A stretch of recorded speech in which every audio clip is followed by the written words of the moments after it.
Got PCS orders to Wright-Pat? Don't set foot in Dayton until you know these 5 things. They'll save you time, stress, and money. Most people think a PCS move is just about finding a house quickly. The truth is, if you don't understand a few key details about the Dayton area, you could face surprises with your budget, commute, or even the buying process. These 5 things will give you a clear picture before you arrive. First, let's talk about BAH and the cost of living in Dayton. The good news is that your BAH generally goes further here than it does in many larger duty stations. As of 2025, an E5 with dependents receives about $1,536 a month, while an O5 with dependents is closer to $2,532. When you stack that against Dayton's housing costs, you'll see why many PCS movers are able to secure solid housing options without going far above their allowance. But location matters.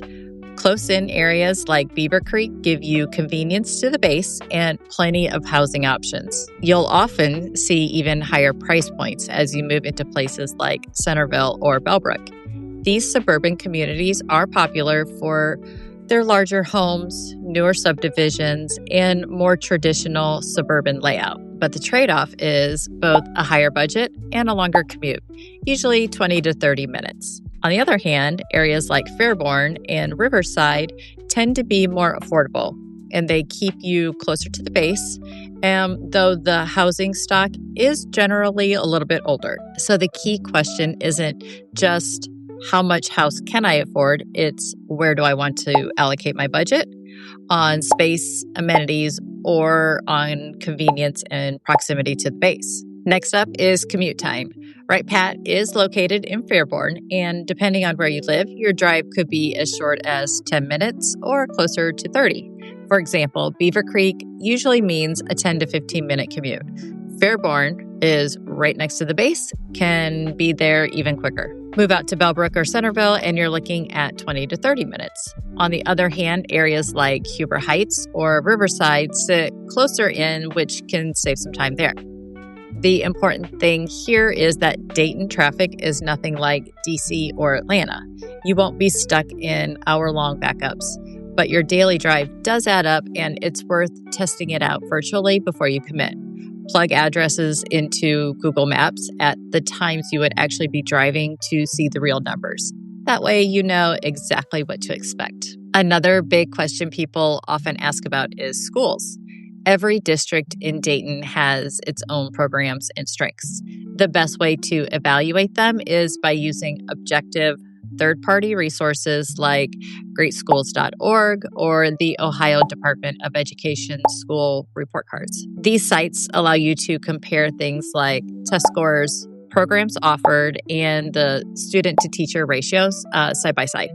Some people also connect with online groups to hear about real experiences from others who have lived here. My role isn't to tell you which school is better, but to help you match the housing you want within the district information that you've already researched. That way, your decision is based on facts and your own priorities. Fourth on our list, let's talk about the housing market.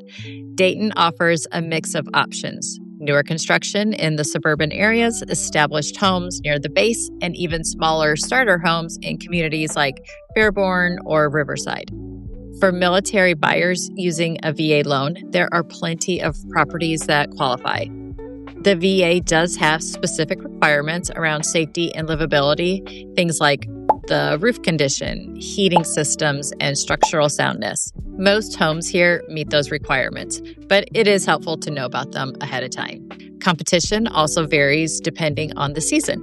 Summer PCS season is always busier, so houses near the base can move very quickly. Having pre-approval in place and working with an agent who understands VA loans and PCS timelines can make your offer stand out.